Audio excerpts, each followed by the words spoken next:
Students, कैसे हैं आप लोग। आई होप आप बढ़िया होंगे। तो स्टूडेंट्स, जैसा कि आप लोगों को पता है, हम लोग का क्रैश कोर्स चल रहा है जिसमें हम लोग प्रीवियस ईयर क्वेश्चन करते हैं। और टारगेट क्या है? JEE Mains 2025 April attempt. ठीक है, तो आज हम लोग क्या करने वाले हैं, 2025 का जो जनवरी अटेम्प्ट में जीओसी का जितना भी क्वेश्चन आया है, सारा हम लोग जो है डिस्कस करने वाले हैं। जीओसी मतलब जनरल ऑर्गेनिक केमिस्ट्री। ठीक है, ऑर्गेनिक केमिस्ट्री का ये बेसिक होता है। अगर आपको पूरा ऑर्गेनिक केमिस्ट्री कमांड करना है तो जनरल ऑर्गेनिक केमिस्ट्री आपको आना चाहिए। ठीक है, और जनरल ऑर्गेनिक केमिस्ट्री जो है आपको अदर चैप्टर सब में भी आपको यूज होगा। जैसे ऑर्गेनिक का जितना भी आगे का चैप्टर है, सारा हम लोग जो है वहां पर यूज करते हैं। ठीक है, तो इसीलिए जनरल ऑर्गेनिक केमिस्ट्री आपका अच्छा होना ही चाहिए, आपको अगर ऑर्गेनिक अच्छा करना है तो। ठीक है, और जनरल ऑर्गेनिक केमिस्ट्री से जीओसी से डायरेक्ट क्वेश्चन भी पूछा जाता है, जैसे स्टेबिलिटी ऑफ कार्बोकेटायन, उसके बाद एसिडिक स्ट्रेंथ का सवाल आता है, एरोमेटिसिटी का सवाल आता है। तो मतलब जनरल ऑर्गेनिक केमिस्ट्री मतलब हो गया है जो जनरल सा चीज है, जो हम लोग ऑर्गेनिक को पढ़ने से पहले, ऑर्गेनिक को स्टार्ट करने से पहले, रिएक्शन मैकेनिज्म को समझने के लिए जितना भी चीज हम लोग पढ़ते हैं वो सारा जनरल ऑर्गेनिक केमिस्ट्री के अंतर्गत आता है। ठीक है, तो चलिए स्टार्ट करते हैं, देखते हैं मतलब कैसा क्वेश्चन पूछा गया है। इस बार जो है उतना मतलब हार्ड क्वेश्चन इससे नहीं पूछा गया है, और इससे आसानी क्वेश्चन लगभग आता है। ठीक है, और एसिडिक स्ट्रेंथ का भी सवाल नहीं पूछा है, स्टेबिलिटी ऑफ कार्बोकेटायन का जो है ज्यादा क्वेश्चन इस बार जो है पूछा गया है। ठीक है, तो चलिए स्टार्ट करते हैं। 8 से 10 क्वेश्चन हम लोग करेंगे आज, जितना भी क्वेश्चन आया है। ठीक है, वो सारा हम लोग जो है आज करने वाले हैं। तो चलिए स्टार्ट करते हैं, देखते हैं पहला क्वेश्चन क्या आया है। ठीक है, चलिए ये क्वेश्चन जो है 22 जनवरी शिफ्ट 2 में आया है। ठीक है, 22 जनवरी शिफ्ट 2 में ये क्वेश्चन आया हुआ है। क्वेश्चन पूछा है the most stable carbocation from the following. इसमें से सबसे ज्यादा स्टेबल कार्बोकेटाइन कौन सा है? कार्बोकेटाइन मतलब इलेक्ट्रॉन डेफिशिएंट स्पीशीज होता है, प्लस चार्ज होता है। ठीक है, देखिए यहां से आपको बताना है मोस्ट स्टेबल कार्बोकेटाइन। बहुत ही आसान क्वेश्चन है, बहुत ही इजी क्वेश्चन है, आपको पूछा गया है। देखिए आपको पता होगा, ये जो ग्रुप होता है, ये जो ग्रुप होता है इसको हम ये इस तरह भी लिख सकते हैं। एमी का मतलब क्या होता है आपको पता है? मिथाइल ग्रुप होता है। एमी का मतलब क्या होता है? Methyl group. इसको OCH3 भी हम लोग लिख सकते हैं। ये OCH3 हमारा, इसको टोटल ओवरऑल इसको हम लोग क्या बोलते हैं? Carbonyl group. इसको क्या बोलते हैं? Carbonyl group. ये क्या हमारा होता है? Carbonyl group. ये हमारा कार्बोनाइल ग्रुप होता है। ये हमारा कार्बोनाइल ग्रुप होता है। और एक बात बताइए, आप अगर आप जीओसी पढ़े होंगे तो आपको पता है ये जो OCH3 ग्रुप है या OMe ग्रुप है, इसको हम लोग क्या बोलते हैं? ये क्या है हमारा? इलेक्ट्रॉन डोनेटिंग ग्रुप होता है या इलेक्ट्रॉन विथड्रॉइंग ग्रुप होता है? क्या होता है ये रिंग में इलेक्ट्रॉन डेंसिटी को इंक्रीज करता है या डिक्रीज करता है? बताइए क्या होता है? ये कार्बोनाइल ग्रुप क्या होता है? ये इलेक्ट्रॉन डेंसिटी को इंक्रीज करता है या डिक्रीज करता है? आपको पता होगा, ये प्लस एम से, ये प्लस एम से क्या करता है? इलेक्ट्रॉन को डोनेट करता है। इलेक्ट्रॉन डोनेटिंग ग्रुप होता है, इलेक्ट्रॉन डोनेटिंग ग्रुप होता है। और ये स्ट्रॉन्ग इलेक्ट्रॉन डोनेटिंग ग्रुप उसको बोलते हैं। ठीक है, इलेक्ट्रॉन डोनेटिंग ग्रुप होता है। और ये इफेक्टिव तब होता है, ये इफेक्टिव तब होता है जब ये पैरा पोजीशन पे लगा होता है। ये मोर इफेक्टिव तब होता है जब ये पैरा पोजीशन पे लगा होता है। ये मोर इफेक्टिव कब होता है? जब पैरा पोजीशन पे लगा होता है। देखिए ये ग्रुप के बारे में मैंने इसलिए आपको बताया क्योंकि आगे क्वेश्चन में भी इसी ग्रुप के बारे में जो है दिया गया है। ठीक है, 2-3 क्वेश्चन इसी OCH3 ग्रुप से पूछा गया है। ठीक है, ये जो हमारा कार्बोनाइल ग्रुप है, इसी से 2-3 सवाल इसी के रिगार्डिंग पूछा गया है आपको, तो इसीलिए ये आपको जो है जानना जरूरी है। तो ध्यान से देखिए, ये कार्बोनाइल ग्रुप बोलते हैं इसको। ये इलेक्ट्रॉन डोनेटिंग ग्रुप होता है, इलेक्ट्रॉन का डेंसिटी जो है बढ़ाता है ड्यू टू मतलब by the help of plus M effect. ठीक है, रेजोनेंस करता है। ये रेजोनेंस से क्या करता है? इलेक्ट्रॉन को डोनेट करता है रिंग में इलेक्ट्रॉन का डेंसिटी बढ़ाता है। ठीक है, तो देखिए, तो आपको पता है कार्बोकेटाइन पे देखिए तो प्लस चार्ज है। यहाँ पर देखिए तो ये प्लस चार्ज है कि नहीं? तो ये क्या करेगा? इलेक्ट्रॉन को डोनेट करके ये प्लस चार्ज को कम कर देगा और कार्बोकेटाइन को स्टेबल कर देगा। कहने का मतलब देखिए, किसी भी मॉलिक्यूल पे प्लस चार्ज हो या माइनस चार्ज हो, वो अनस्टेबल होता है। किसी भी मॉलिक्यूल पे अगर उस पे चार्ज हो, या तो प्लस हो या तो माइनस हो, कुछ भी हो, वो अनस्टेबल होता है। ठीक है, तो ये प्लस चार्ज को कम कर देगा by donating electron, by donating electron electron को डोनेट करके इलेक्ट्रॉन को डोनेट करके ये प्लस चार्ज को कम कर देगा।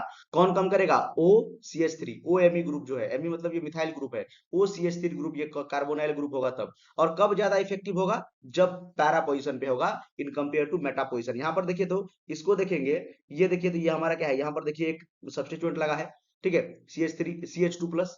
और इसके कंपेयर में ये है हमारा ऑर्थो पोजिशन, ये भी है ऑर्थो पोजिशन, ये है मेटा पोजिशन, ये भी है मेटा पोजिशन, और ये हमारा पैरा पोजिशन पे है। तो ये यहाँ पर जो है मेटा पोजिशन पे लगा है, ये हमारा मेटा पोजिशन पे लगा है। और यहाँ पर इसको देखेंगे तो ये देखिए पैरा पोजिशन पे यहाँ पर आपको दिख जाएगा, ये आपको पैरा पोजिशन पे लगा है। ये देखिए ऑर्थो पोजिशन, ये दोनों ऑर्थो, उसके बाद ये क्या हो गया?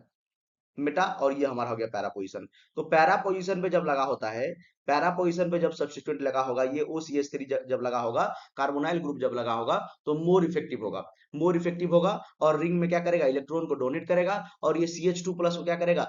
मतलब ये जो कार्बोकेटाइन है इसको क्या करेगा? स्टेबल कर देगा। तो मोस्ट स्टेबल जो कार्बोकेटाइन यहाँ पर जो है हमारा ऑप्शन क्या हो जाएगा?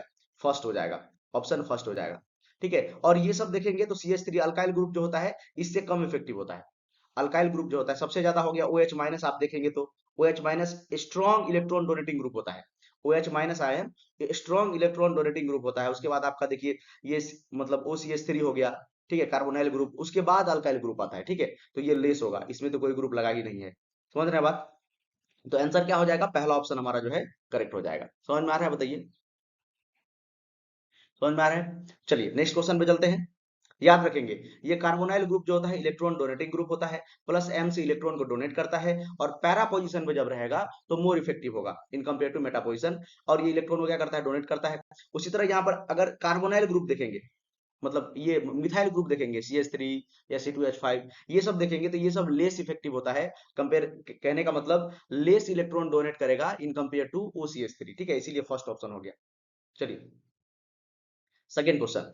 सेकेंड क्वेश्चन पूछा है the correct stability order of the following species और मॉलिक्यूल। करेक्ट स्टेबिलिटी ऑर्डर, ये आपका एरोमेटिसिटी का क्वेश्चन है, ठीक है। आपको पता होगा ऑर्डर, स्टेबिलिटी ऑर्डर जो होता है, स्टेबिलिटी ऑर्डर जो होता है वो एरोमेटिक कंपाउंड सबसे ज्यादा स्टेबल होता है। एरोमेटिक, जो एरोमेटिक कंपाउंड होता है, एरोमेटिक कंपाउंड जो होता है वो सबसे ज्यादा स्टेबल होता है। सबसे ज्यादा स्टेबल कौन होता है? Aromatic compound. दूसरे नंबर पे क्या होता है? दूसरे नंबर पे हमारा हो जाता है non aromatic, non aromatic, non aromatic. और सबसे कम होता है हमारा एंटी एरोमेटिक वाला, एंटी एरोमेटिक सबसे कम हमारा होता है, एंटी एरोमेटिक वाला। एंटी एरोमेटिक वाला सबसे लेस स्टेबल होता है, एंटी एरोमेटिक वाला सबसे लेस स्टेबल होता है। इसका भी रीजन है, इसका बच्चा रीजन ये है कि इसका जो इलेक्ट्रॉन होता है, इसका जो इलेक्ट्रॉन होता है ये एंटी बॉन्डिंग मॉलिक्यूलर ऑर्बिटल में प्रेजेंट होता है। Anti bonding, bonding anti bonding आपको केमिकल बॉन्डिंग में पढ़ा है, एमओ, एमओ डायग्राम जब पढ़ाए थे, एमओटी जब पढ़ाए थे, मॉलिक्यूलर ऑर्बिटल थ्योरी। तो एंटी बॉन्डिंग में क्या होता है? इलेक्ट्रॉन प्रेजेंट होता है। Anti bonding molecular orbital, orbital में इसका क्या होता है? इलेक्ट्रॉन प्रेजेंट होता है, इसीलिए लेस स्टेबल ये होता है, इसीलिए ये लेस स्टेबल होता है, इसीलिए ये लेस स्टेबल होता है। तो एरोमेटिक कंपाउंड का रूल क्या है? आपको हकल्स रूल पता होगा, ठीक है। आपको रूल पता होगा कि एरोमेटिक के लिए, एरोमेटिक कंपाउंड के लिए एक तो साइक्लिक होना जरूरी है, ठीक है, प्लेनर होना जरूरी है, कंजुगेशन होना जरूरी है, और सबसे जरूरी बात जो है 4n+2 पाई इलेक्ट्रॉन होना चाहिए। 4n+2 पाई इलेक्ट्रॉन होना चाहिए, 4n+2 पाई इलेक्ट्रॉन होना चाहिए। नॉन एरोमेटिक में भी ये सारा कंडीशन होता है, नॉन एरोमेटिक में भी ये सारा कंडीशन होता है। थोड़ा सा मैं रिवाइज करवा देता हूं आपको। नॉन एरोमेटिक में भी ये सारा कंडीशन होता है, बट यहाँ पे क्या होता है? 4n पाई इलेक्ट्रॉन होता है, 4n पाई इलेक्ट्रॉन होता है, ठीक है। और अगर हम लोग बात करेंगे, अच्छा एंटी एरोमेटिक में, ये एंटी एरोमेटिक का है, ये एंटी एरोमेटिक का होता है, ये एंटी एरोमेटिक का होता है, ये एंटी एंटी एरोमेटिक का होता है। और अगर हम लोग बात करेंगे नॉन एरोमेटिक का, अगर हम लोग बात करेंगे नॉन एरोमेटिक का, अगर हम लोग बात करेंगे नॉन एरोमेटिक, नॉन एरोमेटिक का, देखिए आंसर आपको डायरेक्ट दिख जाएगा एक बार आपको कंडीशन पता रहेगा तो। नॉन एरोमेटिक अगर हम लोग बात करेंगे तो ये क्या होता है? ये प्लेन में ही नहीं होता है, इस ये नॉन प्लेनर होता है। क्या होता है? साइक्लिक हो सकता है लेकिन नॉन प्लेनर आपको मिलेगा, नॉन प्लेनर होगा, कंजुगेशन नहीं होता है इसमें, इसमें कंजुगेशन भी नहीं होता है।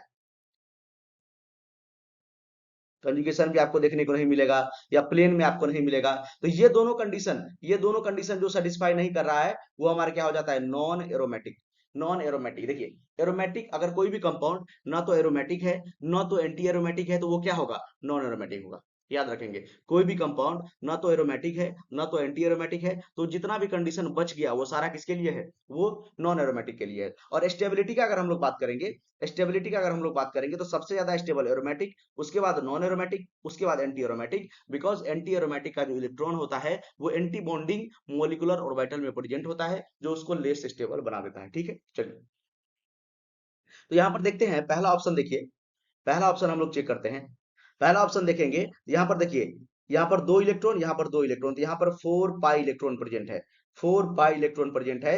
ये हमारा है एंटी एरोमेटिक, A.A, ये हमारा है एंटी एरोमेटिक। यहाँ पर देखेंगे तो 2 इलेक्ट्रॉन और यहाँ पर लॉन पेयर का मतलब क्या होता है, लॉन पेयर का मतलब देखिए ना, लॉन पेयर का मतलब क्या होता है, 2 इलेक्ट्रॉन होता है। तो यहाँ पर कितना है, 6 पाई इलेक्ट्रॉन। 6 पाई इलेक्ट्रॉन मतलब ये क्या है, एरोमेटिक है। ये देखिए 6 पाई इलेक्ट्रॉन 4n, देखिए n का वैल्यू अगर 1 पुट कर देंगे तो क्या हो जाएगा, 4 × 1, 4 प्लस 2 कितना हो जाएगा, 6 पाई इलेक्ट्रॉन। तो इसके पास 6 पाई इलेक्ट्रॉन है, ये मतलब एरोमेटिक है, ये हमारा एरोमेटिक है। सेकेंड ऑप्शन एरोमेटिक, मतलब सबसे ज्यादा स्टेबल क्या हो जाएगा, क्यू। क्यू कहां पर है, ये दोनों में से कोई हो सकता है। अगला देखते हैं, अगला देखिए ये 8 मेंबर्ड रिंग है, ये क्या है, 8 मेंबर्ड रिंग। ये हमारा 8 मेंबर्ड रिंग है, ये हमारा क्या है, 8 मेंबर्ड रिंग है। ये क्या हो जाएगा, नॉन प्लेनर होता है, ये नॉन प्लेनर होता है, ये नॉन प्लेनर होता है। इसीलिए हमारा क्या हो जाएगा, ये इसीलिए हमारा क्या हो जाएगा, नॉन एरोमेटिक हो जाएगा। नॉन एरोमेटिक क्या होता है, नॉन प्लेनर होता है, प्लेन में ही नहीं होता है। ठीक है, चलिए और ये दोनों के लिए क्या कंडीशन है, एरोमेटिक और नॉन एरोमेटिक और एंटी एरोमेटिक का कंडीशन क्या है, तो प्लेनर होना चाहिए, कंजुगेशन होना चाहिए, साइक्लिक होना चाहिए। ठीक है, उसके बाद 4n+2 पाई इलेक्ट्रॉन उसमें होना चाहिए। और अगर नॉन प्लेनर हो गया तो वो नॉन एरोमेटिक हो जाएगा। ठीक है, ये दोनों का कंडीशन है सेम, याद रखेंगे ये दोनों का कंडीशन है। एरोमेटिक और एंटी एरोमेटिक का कंडीशन है, प्लेनर होना चाहिए, साइक्लिक होना चाहिए, उसके बाद कंजुगेशन होना चाहिए। ठीक है, जैसे कंजुगेशन क्या होता है, पाई मतलब जैसे double bond single bond, double bond, double bond single bond, lone pair ऐसे करके। ठीक है, या पॉजिटिव चार्ज, इस तरह से जो है कंजुगेशन होता है। तो एरोमेटिक और नॉन एरोमेटिक कंडीशन क्या है, प्लेनर होना चाहिए, कंजुगेशन होना चाहिए, साइक्लिक होना चाहिए। और एरोमेटिक का एक कंडीशन जो है 4n+2 पाई इलेक्ट्रॉन होना चाहिए, और नॉन एरोमेटिक का अगला कंडीशन 4 पाई इलेक्ट्रॉन होना चाहिए। और नॉन एरोमेटिक क्या हो जाएगा, ये दोनों में से अगर कुछ भी अगर नहीं हुआ, दोनों दोनों कंडीशन अगर मैच नहीं किया, तो जो बचा हुआ हो जाएगा वो नॉन एरोमेटिक हो जाएगा। समझ रहे हैं बात, समझ में आ रहा है कि नहीं बताइए। चलिए तो यहाँ पर अगर ध्यान से देखेंगे तो ये एरोमेटिक वाला सबसे स्टेबल, तो मतलब पी क्यू हो जाएगा सबसे स्टेबल, तो क्यू। उसके बाद क्या हो जाएगा, नॉन एरोमेटिक या anti aromatic, non aromatic, non aromatic. तो ये आर जो है नॉन एरोमेटिक है, मतलब पहला ऑप्शन सही है। देखिए ध्यान से, स्टेबिलिटी का ऑर्डर मैंने अभी आपको बताया, स्टेबिलिटी का ऑर्डर मैंने अभी आपको बताया। देखिए ये है स्टेबिलिटी का ऑर्डर।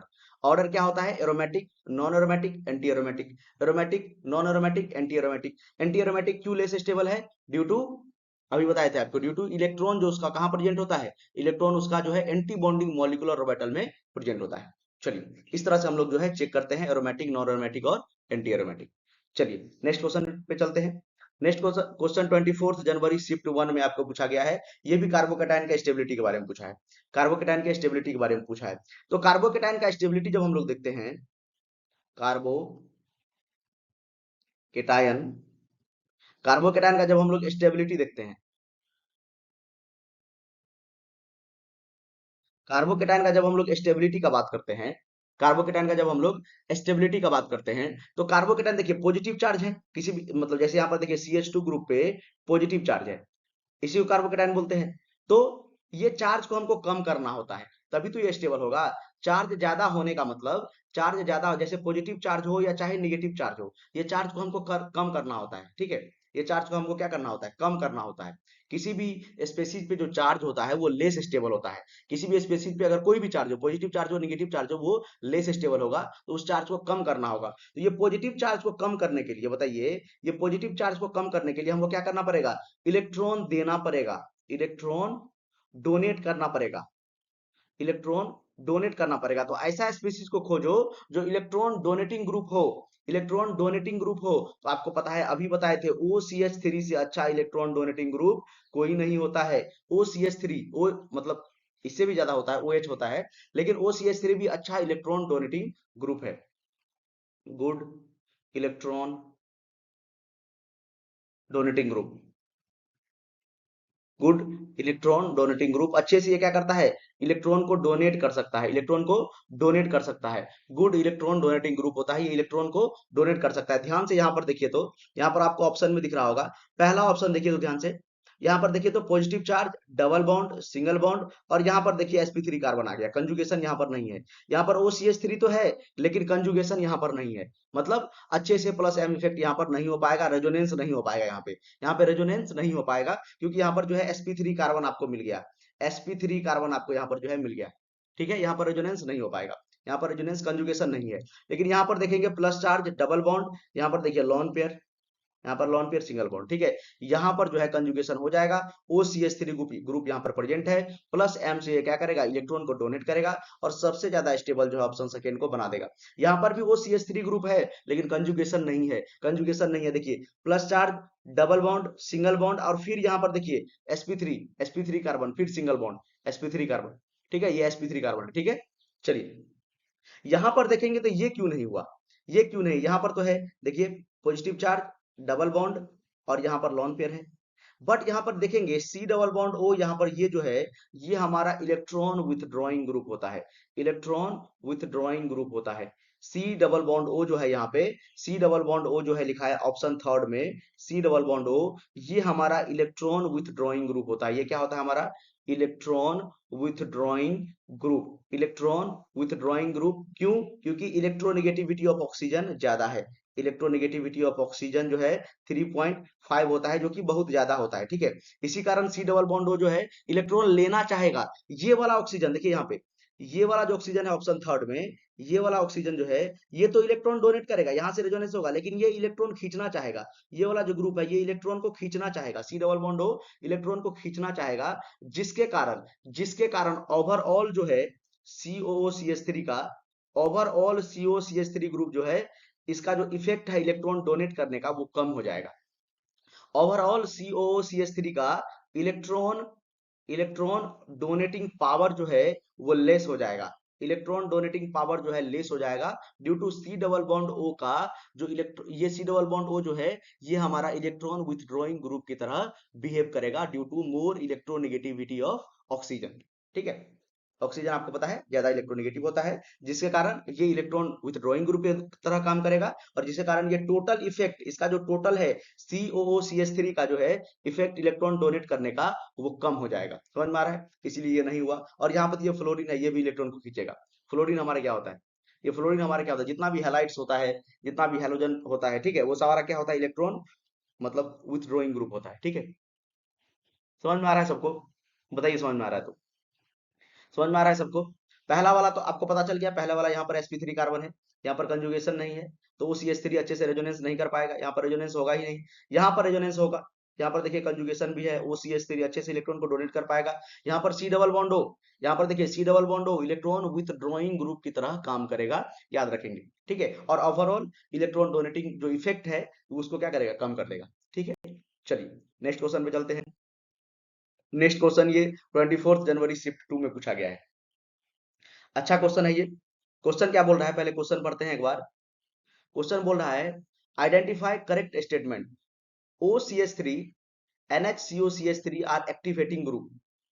उसके बाद बोल रहा है CnOH are meta directing, CnSO3H are meta directing group, activating group act as ortho and para directing group, halides are activating group. तो सबसे पहले आपको एक्टिवेटिंग डीएक्टिवेटिंग ग्रुप समझना होगा। देखिए ये जो हमारा बेंजीन रिंग है, ये हमारा जो है, ये हमारा सपोज ये बेंजीन रिंग है, ये बना देते हैं। ठीक है, ये हमारा बेंजीन रिंग है। ठीक है, आपको पता है, अभी मैंने आपको बताया OCH3 क्या करता है, इलेक्ट्रॉन को डोनेट करता है। तो ऐसा ग्रुप जो इलेक्ट्रॉन डोनेटिंग ग्रुप होगा, जो हमारा इलेक्ट्रॉन डोनेटिंग ग्रुप होगा, जो हमारा इलेक्ट्रॉन डोनेटिंग ग्रुप होता है, वो रिंग को एक्टिवेट करता है, इसको हम लोग बोलते हैं एक्टिवेटिंग ग्रुप,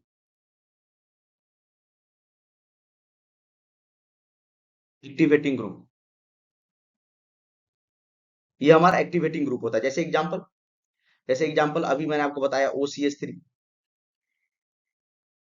जैसे हमारा OH होता है, OH माइनस, ये सारा हमारा एक्टिवेटिंग ग्रुप है। ये भी हो गया हमारा NH COCH3 जो पहला ऑप्शन में दिया हुआ है। ये सारा हमारा जो है एक्टिवेटिंग ग्रुप होता है, जो रिंग में इलेक्ट्रॉन को डोनेट करेगा, जो रिंग में इलेक्ट्रॉन को डोनेट करेगा, रिंग में इलेक्ट्रॉन का डेंसिटी बढ़ाएगा, या ये भी बोल सकते हैं रिंग में न्यूक्लियोफिलिक कैरेक्टर बढ़ाएगा।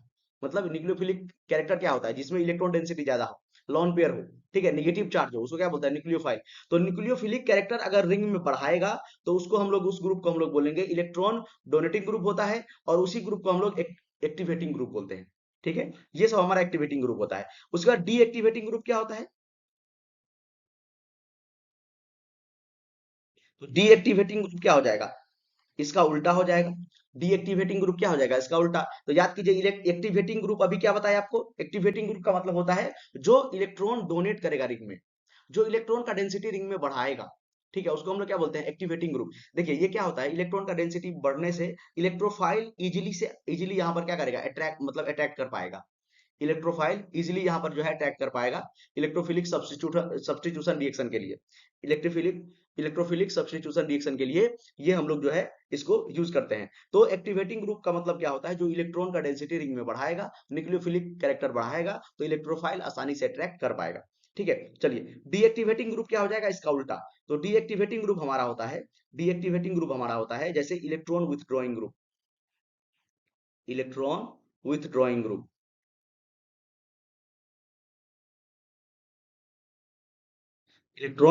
ग्रुप, जैसे हमारा हो गया CN हो गया, ये इलेक्ट्रॉन को खींचता है। NO2 ग्रुप हो गया, ये सब सारा क्या करता है? इलेक्ट्रॉन को खींचता है, ठीक है, इलेक्ट्रॉन का खींचने का काम करता है ये। तो ये सब हमारा क्या है? इलेक्ट्रॉन विथड्रॉइंग ग्रुप है। हैलोजेंस हो गया, ये सारा हमारा क्या होता है? Electron withdrawing group. फ्लोरीन हो गया, ब्रोमीन हो गया, ये सारा हमारा इलेक्ट्रॉन विथड्रॉइंग ग्रुप होता है। और ये क्या करता है? इलेक्ट्रॉन का डेंसिटी रिंग में कम कर देता है, इलेक्ट्रॉन को खींच लेता है, और न्यूक्लियोफिलिक कैरेक्टर कम कर देता है। इतना पढ़ने के बाद ये क्वेश्चन का आंसर आप लोग जो है कर पाएंगे। पहला क्या लिखा है? OCH3 और NHCOCH3 आर एक्टिवेटिंग ग्रुप, एकदम सही है। ये इलेक्ट्रॉन क्या करेगा? इलेक्ट्रॉन का डेंसिटी रिंग में इंक्रीज करेगा, इलेक्ट्रॉन का डेंसिटी रिंग में बढ़ाएगा। अगला ऑप्शन क्या है? Cn minus and OH minus are meta directing group. देखिए OH माइनस तो मेटा डायरेक्टिंग ग्रुप होता है, लेकिन Cn minus meta directing group नहीं होता है। ठीक है, सॉरी सॉरी, गलत बोल दिए। देखिए,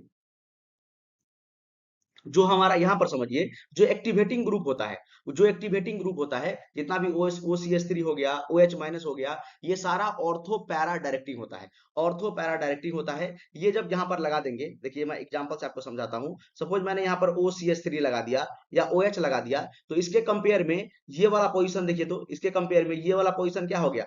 ये वाला पोजिशन हमारा ऑर्थो हो गया, ऑर्थो पोजीशन। ये हमारा ऑर्थो पोजीशन। ये वाला पोजीशन क्या हो गया? ये वाला पोजीशन हो गया हमारा मेटा पोजीशन, और ये हो गया पैरा पोजीशन। लिख देते हैं यहाँ पे, देखिए ये हो गया पैरा पोजीशन, ये हो गया मेटा पोजीशन, ये भी हो गया मेटा पोजीशन। ठीक है, तो OCH3 ग्रुप क्या है? ये एक्टिवेटिंग ग्रुप है। तो एक्टिवेटिंग ग्रुप है, इलेक्ट्रॉन का डेंसिटी इंक्रीज करेगा। ऑर्थो, देखिए इलेक्ट्रॉन का डेंसिटी वैसे तो हर जगह इंक्रीज करता है, लेकिन ज्यादा इंक्रीज करता है ऑर्थो ऑर्थो और पैरा पोजीशन पे। ऑर्थो और पैरा पोजीशन पे ऑर्थो और पैरा पोजीशन पे ठीक है, ऑर्थो और पैरा पोजीशन पे ज्यादा इलेक्ट्रॉन का डेंसिटी इंक्रीज करता है। इसीलिए जो इलेक्ट्रोफाइल आएगा, सपोज CH2 आएगा, ठीक है, CH2 प्लस आएगा, इलेक्ट्रोफाइल आएगा, तो कहां पर पहले अट्रैक्ट करेगा? पहले करेगा पैरा ऑर्थो पोजीशन पे, ऑर्थो पैरा पोजीशन पे। इसीलिए इसको ऑर्थो पैरा डायरेक्टिंग बोलते हैं, इसीलिए इसको ऑर्थो पैरा डायरेक्टिंग बोलते हैं। तो जो हमारा इलेक्ट्रॉन डोनेटिंग ग्रुप होता है, एक्टिवेटिंग ग्रुप होता है, वो ऑर्थो पैरा डायरेक्टिंग होता है। ऑर्थो और पैरा पोजीशन पे इलेक्ट्रॉन का डेंसिटी इंक्रीज करता है, जिसके कारण जो अपकमिंग इलेक्ट्रोफाइल होगा, वो ऑर्थो और पैरा पोजीशन पे ही अट्रैक्ट करेगा। समझ में आ रहा है बात? चलिए, तो यहां पर देखेंगे तो OH मैंने आपको बताया स्ट्रॉन्ग इलेक्ट्रॉन डोनेटिंग ग्रुप होता है, तो ये हमारा मेटा डायरेक्टिंग नहीं होगा। CN हमारा मेटा डायरेक्टिंग होगा। ये जो CN हमारा होता है, ये मेटा डायरेक्टिंग होगा, क्योंकि ये इलेक्ट्रॉन विथड्रॉइंग ग्रुप है। ठीक है, ये हमारा इलेक्ट्रॉन विथड्रॉइंग ग्रुप है। OH हमारा क्या है? एक्टिवेटिंग ग्रुप है, तो ये ऑर्थो पैरा डायरेक्टिंग होता है, ये ऑर्थो पैरा डायरेक्टिंग होता है। ठीक है, तो ये सेकेंड वाला ऑप्शन गलत है। ये बोल रहा है कि दोनों मेटा डायरेक्टिंग है, नहीं। हाँ, CN और SO3H ये हमारा मेटा डायरेक्टिंग है, ये सही है, ये हमारा मेटा डायरेक्टिंग है। ये इलेक्ट्रॉन विथड्रॉइंग ग्रुप होता है, ये इलेक्ट्रॉन विथड्रॉइंग ग्रुप होता है। Activating groups are ortho and para directing, एकदम सही, ये अभी बताया आपको, ये अभी बताए हैं। जो एक्टिवेटिंग ग्रुप होता है, ये जो एक्टिवेटिंग ग्रुप है OCH3, और ये हमारा जो OH हो गया, ये NHCOCH3 हो गया, ये सारा हमारा क्या होता है, एक्टिवेटिंग ग्रुप। और एक्टिवेटिंग ग्रुप क्या होता है, ortho ortho para directing, ortho para directing, ortho para position पे इलेक्ट्रोड का डेंसिटी ज्यादा इंक्रीज करेगा। आप इस तरह से आप देखेंगे, बना के देखेंगे, आप इस तरह से रेजोनेंस करा के देखेंगे तो आपको निगेटिव चार्ज जो है ऑर्थो और पैरा पोजीशन में मिलेगा। निगेटिव चार्ज इलेक्ट्रॉन का डेंसिटी ज्यादा मिलेगा ऑर्थो और पैरा पोजीशन पे, आपने किया भी होगा। ठीक है, रेजोनेटिंग स्ट्रक्चर जब आप लोग बनाएंगे, resonating structure, different resonating structure अगर आप लोग ड्रॉ करते हैं, तो आपको ऑर्थो और पैरा पोजीशन पे निगेटिव चार्ज मिलेगा, मतलब इलेक्ट्रॉन का डेंसिटी वहां पर ज्यादा होता है। ठीक है, चलिए अगला ऑप्शन देखेंगे तो हेलाइट्स आर एक्टिवेटिंग ग्रुप, गलत है, गलत है। हेलाइट्स आर एक्टिवेटिंग नहीं होता है, डीएक्टिवेटिंग ग्रुप होता है, डीएक्टिवेटिंग ग्रुप होता है। देखिए डीएक्टिवेटिंग में मैंने आपको एग्जांपल लिखाया भी है हेलाइट्स का। ठीक है, हेलाइट्स का मैंने आपको एग्जांपल लिखाया भी है। ये हमारा डीएक्टिवेटिंग ग्रुप होता है, हेलाइट्स हमारा डीएक्टिवेटिंग ग्रुप होता है, हेलाइट्स हमारा डीएक्टिवेटिंग ग्रुप होता है। याद आ गया? देखिए मैं आपको एक बार समराइज करा देता हूँ इसको, मैंने क्या क्या बोला अभी। देखिए एक्टिवेटिंग ग्रुप वो होता है जो इलेक्ट्रॉन को डोनेट करता है रिंग में, इलेक्ट्रॉन डोनेटिंग ग्रुप को हम लोग एक्टिवेटिंग ग्रुप बोलते हैं। जो क्या करता है, इलेक्ट्रॉन का डेंसिटी इंक्रीज करता है रिंग में, और इलेक्ट्रोफिलिक सब्स्टिट्यूशन रिएक्शन को हेल्प करता है। ठीक है, और जो हमारा एक्टिवेटिंग ग्रुप होता है, इलेक्ट्रॉन डोनेटिंग ग्रुप होता है, वो ऑर्थो पैरा डायरेक्टिंग ग्रुप होता है। ऑर्थो पैरा डायरेक्टिंग कहने का मतलब ऑर्थो और पैरा पोजिशन पे इलेक्ट्रॉन का डेंसिटी इंक्रीज कर देता है। ठीक है, जो डीएक्टिवेटिंग ग्रुप हमारा होता है, वो क्या करता है, इलेक्ट्रॉन को रिंग से खींचता है। ठीक है, मोर इलेक्ट्रोनेगेटिव, जैसे कार्बन, नाइट्रोजन, जैसे CN ग्रुप, NO2 ग्रुप। ठीक है, जैसे जितना भी हैलोजेंस हो गया, हेलाइड हो गया, ये सारा हमारा क्या होता है, डीएक्टिवेटिंग ग्रुप होता है। वो क्या करता है, वो मेटा डायरेक्टिंग होता है। ठीक है, ये भी याद रखेंगे। बस इतना सही था, और ये क्वेश्चन आपसे बन जाएगा। तो आंसर हमारा क्या हो गया, ACD। तो ACD पहला ऑप्शन ही है, ACD पहला ऑप्शन ही है। ठीक है, चलिए समझ में आ गया सबको, समझ में आ गया? चलिए नेक्स्ट क्वेश्चन करते हैं, नेक्स्ट क्वेश्चन करते हैं। नेक्स्ट क्वेश्चन हमारा है correct order of stability of following carbocation. देखिए कार्बोकेटाइन के स्टेबिलिटी पे सारा सवाल पूछा है, सबसे ज्यादा कार्बोकेटाइन के स्टेबिलिटी पे ही क्वेश्चन पूछा गया है। कार्बोकेटाइन के स्टेबिलिटी पे ही ज्यादा क्वेश्चन आपको जो है पूछा गया है, कार्बोकेटाइन के स्टेबिलिटी पे क्वेश्चन पूछा गया है। चलिए क्वेश्चन क्या है, क्वेश्चन पढ़ते हैं। The correct order of stability of following carbocation, correct order of stability of following carbocation, carbocation का स्टेबिलिटी आपको बताना है सबसे ज्यादा किसका होगा। देखिए स्टेबिलिटी का भी अगर हम लोग बात करेंगे, तो सबसे पहले हम लोग देखेंगे एरोमेटिक है कि नहीं। अगर आपको एरोमेटिक कंपाउंड मिल गया, तो चाहे रेजोनेंस हो, हाइपर कंजुगेशन हो, इंडक्टिव इफेक्ट से स्टेबलाइज कर रहे हो, कोई फर्क नहीं पड़ेगा, एरोमेटिक कंपाउंड सबसे ज्यादा स्टेबल होगा। एरोमेटिक कंपाउंड अगर आपको मिल गया कहीं पे, तो एरोमेटिक कंपाउंड सबसे ज्यादा स्टेबल होगा। मैं ये स्टेबिलिटी का ऑर्डर बता रहा हूँ। उसके बाद रेजोनेंस, रेजोनेंस से अगर स्टेबलाइज हो रहा है, ठीक है, या यहाँ पर हम लोग रेजोनेटिंग स्ट्रक्चर देख लीजिएगा, जितना ज्यादा रेजोनेटिंग स्ट्रक्चर, रेजोनेटिंग स्ट्रक्चर जितना ज्यादा, स्टेबिलिटी उतना ज्यादा, स्टेबिलिटी उतना ज्यादा। उसके बाद हम लोग देखते हैं हाइपर कंजुगेशन, उसके बाद हम लोग देखते हैं hyper conjugation, hyper conjugation, hyper conjugation. उसके बाद हम लोग देखते हैं हाइपर कंजुगेशन। ठीक है, सबसे ज्यादा क्या देखेंगे, सबसे पहले देखेंगे एरोमेटिक कंपाउंड प्रेजेंट है कि नहीं। अगर एरोमेटिक कंपाउंड प्रेजेंट है, तो सबसे ज्यादा स्टेबल वही हो जाएगा। ठीक है, एरोमेटिक से ज्यादा कोई स्टेबल होता ही नहीं है। उसके बाद रेजोनेंस स्टेबल देखेंगे, उसके बाद हाइपर कंजुगेशन। ठीक है, चलिए तो चेक करते हैं, चेक करते हैं। तो आपको देखिए कहीं पर एरोमेटिक कंपाउंड दिख रहा है क्या? देखिए एक तो हमको दिख रहा है, ये जो 7 मेंबर्ड रिंग आपको दिया हुआ है, ये ध्यान से देखिए, यहाँ पर एक डबल बॉन्ड है, यहाँ पर है, यहाँ पर है, और यहाँ पर आपको पॉजिटिव चार्ज दिख रहा है।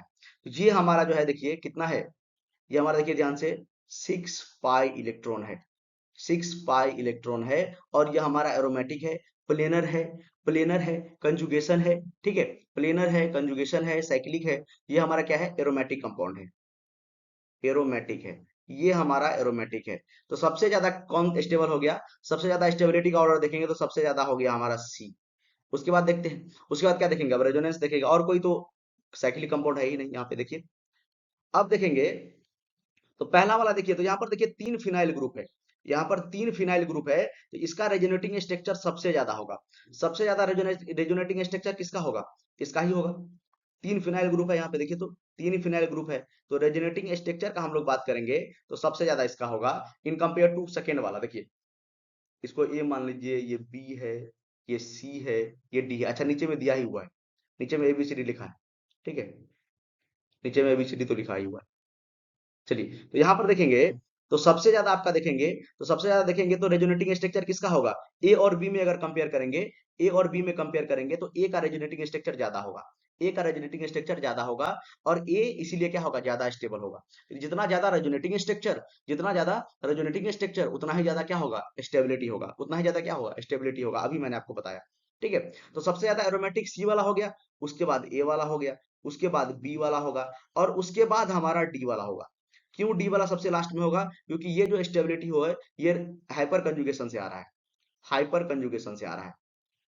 ये जो स्टेबिलिटी आ रहा है, ये हाइपर कंजुगेशन से आ रहा है, हाइपर कंजुगेशन, हाइपर कंजुगेशन से आ रहा है। इसका स्टेबिलिटी जो है हाइपर कंजुगेशन से आ रहा है। अल्फा हाइड्रोजन जो हम लोग कैलकुलेट करते हैं, अल्फा हाइड्रोजन, अल्फा हाइड्रोजन, इसके पास देखिए 3 और इसके पास 2, तो 5 अल्फा हाइड्रोजन है। कितना अल्फा हाइड्रोजन है? 5 अल्फा हाइड्रोजन है, ठीक है। तो सबसे ज्यादा जो स्टेबल हो गया हमारा सी हो गया, क्योंकि ये एरोमेटिक है। सबसे ज्यादा सी हो गया क्योंकि ये एरोमेटिक है, ये हमारा एरोमेटिक रिंग है। उसके बाद ए हो जाएगा, क्योंकि यहाँ पर 3 फिनाइल ग्रुप लगा है, यहाँ पर 3 फिनाइल ग्रुप है, तो ये ज्यादा रेजोनेटिंग स्ट्रक्चर देगा, मतलब ज्यादा स्टेबल होगा। उसके बाद बी, क्योंकि यहाँ पर 2 फिनाइल ग्रुप लगा है, और उसके बाद हाइपर कंजुगेशन वाला। तो हमारा आंसर क्या हो गया? सी ए बी डी, मतलब ऑप्शन हमारा हो गया डी। देखिए ध्यान से, ऑप्शन डी ही होगा ना। C A B D, C A B D, C aromatic था इसीलिए सबसे ज्यादा स्टेबल। ओके, चलिए नेक्स्ट क्वेश्चन पे चलते हैं। नेक्स्ट क्वेश्चन पे चलते हैं। नेक्स्ट क्वेश्चन पे चलते हैं। 29 जनवरी शिफ्ट 2 में ये क्वेश्चन पूछा गया है। क्वेश्चन क्या है? क्वेश्चन आपका है which of the following halide will generate the most stable carbocation nucleophilic substitution reaction. आसान क्वेश्चन है, देखिए कितना आसान है। ये भी स्टेबिलिटी ऑफ कार्बोकेटाइन ही है। Which of the following halides will generate the most stable carbocation in nucleophilic substitution reaction, ठीक है। सबसे ज्यादा स्टेबल कार्बोकेटाइन कौन सा बनाएगा? तो सबसे पहले मैं आपको बना के दिखा देता हूं। पहला वाला इस तरह से बनेगा, यहाँ पर प्लस चार्ज, और यहाँ पर ये डबल बॉन्ड, ठीक है। ब्रोमीन को हटा दीजिए। दूसरा वाला, ये हमारा बेंजीन रिंग, और ये हमारा प्लस चार्ज CH3 पे प्लस। उसके बाद तीसरा देखेंगे। अब आप बताइए कौन सा सबसे ज्यादा स्टेबल कार्बोकेटाइन होगा? सबसे ज्यादा स्टेबल कार्बोकेटाइन होगा। तो उसी तरह इसमें भी देखना है। अगर आपको एरोमेटिक मिलेगा तो ठीक है, नहीं तो आप रेजोनेंस स्टेबल देखेंगे, ठीक है।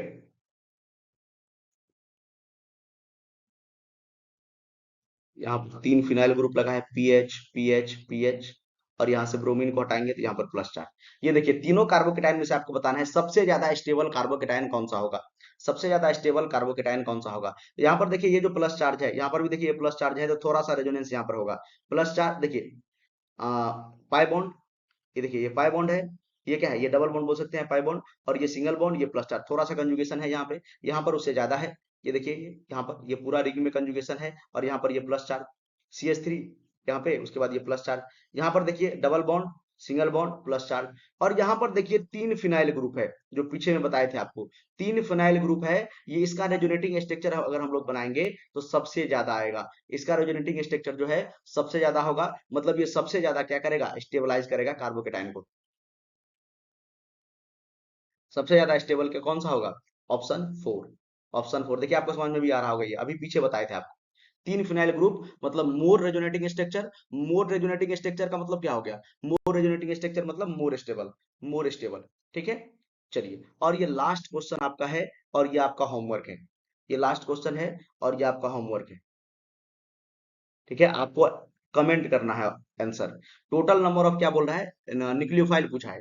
टोटल नंबर ऑफ न्यूक्लियोफाइल पूछा है, कि जितना भी गिवन स्पीसीज है, NH3 है, PHSH है, H3C(2)S है, H2C डबल बॉन्ड CH2 है, OH माइनस है, H3O है। ये जितना भी कंपाउंड दिया हुआ है, 1 2 3 4 5 6 7 और 8 कंपाउंड दिया हुआ है, इसमें से पूछ रहा है कि how many nucleophile are there. How many nucleophile, nucleophile, कितना न्यूक्लियोफाइल प्रेजेंट है ये आपको बताना है। ये आपको जो है बताना है, यही क्वेश्चन है, ये आपका होमवर्क है, आपको करना है कमेंट।